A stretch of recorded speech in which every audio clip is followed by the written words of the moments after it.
Level 1, entry luxury shopping. You're making between $50,000 and $100,000 a year. You still check the price tag before you check the size. You shop at Nordstrom, but you wait for the sale. You own a few designer pieces, a pair of Common Projects sneakers, a Ralph Lauren jacket, but you bought them one at a time, spaced out over months.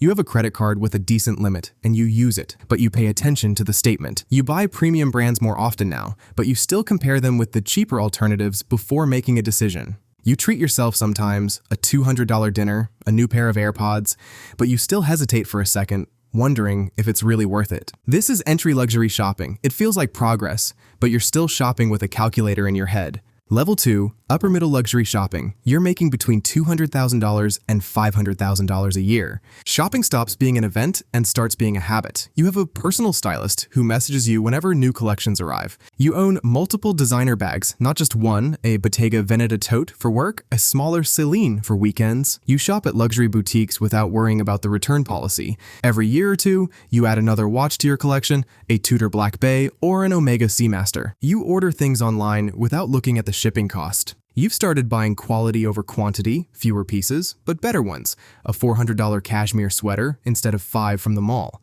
People notice what you're wearing now. You look put together, expensive even, but you still glance at your bank balance before a big purchase. This is upper middle luxury shopping. It feels effortless most days, but there's still a ceiling you can feel. Level 3, millionaire shopping. You're worth $1 million to $5 million. This is where shopping becomes personal, not just financial. You have relationships with sales associates at Hermès, Chanel, and Louis Vuitton who call you first when limited pieces arrive. You own a wardrobe built entirely around brands most people save an entire paycheck for. You buy a new luxury bag several times a year without blinking. You've started collecting watches, not just wearing them, 3 or 4 pieces rotating through your week, a Rolex for daily wear, a Patek for events. You shop for your home the same way. Custom furniture, art from small galleries, appliances that cost more than most people's cars. You order things you've never even seen in person because you trust the quality. You still think twice about a $50,000 purchase, but it's a quick thought, not a spiral. This is millionaire shopping. You've crossed into a world where price tags stop being the deciding factor. Level 4, multi-millionaire shopping. You're worth $10 million to $50 million. Shopping isn't about need anymore, it's about curation. You have personal shoppers at multiple luxury houses who build entire seasonal wardrobes for you before you even ask. You buy art, not decorative pieces, actual investment art, paintings and sculptures worth 6 figures, sourced through private dealers instead of galleries. You commission custom pieces, a bespoke suit from a Savile Row tailor who flies to you, or a one-of-a-kind handbag in a color no one else can buy. You buy multiple luxury cars a year, not because you need them, but because a new model interested you at an auto show in Geneva. You furnish entire homes in a single order, working with an interior designer who has a direct line to Italian furniture houses most people have never heard of. You attend private trunk shows before collections even hit stores. You've stopped asking how much something costs. You ask if it's worth having. This is multi-millionaire shopping. Almost nothing is out of reach, but a few things still make you pause. Level 5, centimillionaire shopping.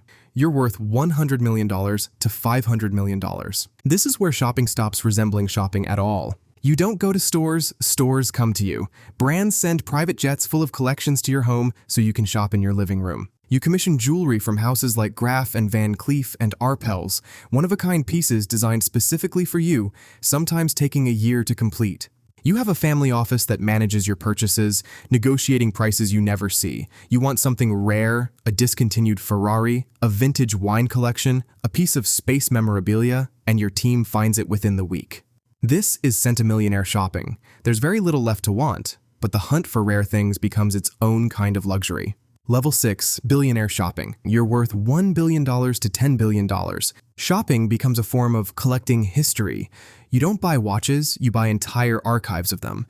Private collections that once belonged to royalty or industry legends, acquired through discreet auctions most people never hear about. You commission architects and designers to build homes from nothing, spending years and tens of millions just on the process before a single piece of furniture is chosen.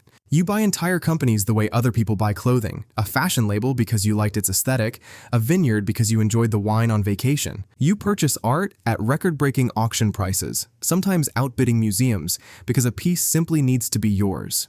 You have shoppers stationed in Paris, Milan, and Tokyo who monitor auctions and private sales around the clock. You buy private islands the way most people buy vacation homes, multiple, in different hemispheres, so there's always one in season.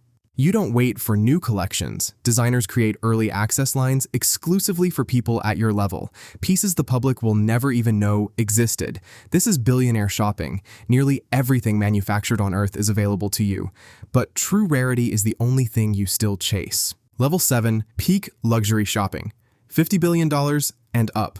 You don't buy from luxury houses, you own them, or you're close enough to their boardrooms that trends bend around your taste. You commission entire product lines built exclusively for you, cars that will never be sold to another human being, watches with movements engineered specifically to your specifications, taking teams of watchmakers years to complete. You acquire entire art foundations, absorbing collections that once belonged to national museums. You purchase companies not to shop from them, but because you want to redirect what they make next. Your shopping decisions move stock prices and shift entire industries overnight. You don't visit stores. Storefronts are built and dismantled around your schedule. Pop-up boutiques constructed in your own home for a single afternoon, then taken apart. You've stopped acquiring objects and started acquiring outcomes, funding entire design studios, entire fashion weeks, entire industries of craftsmanship just to see what they produce next. At this level, the question is never what you can afford. It's whether something worth buying even exists yet. This is peak luxury shopping. There is no level above this. This is as far as it goes.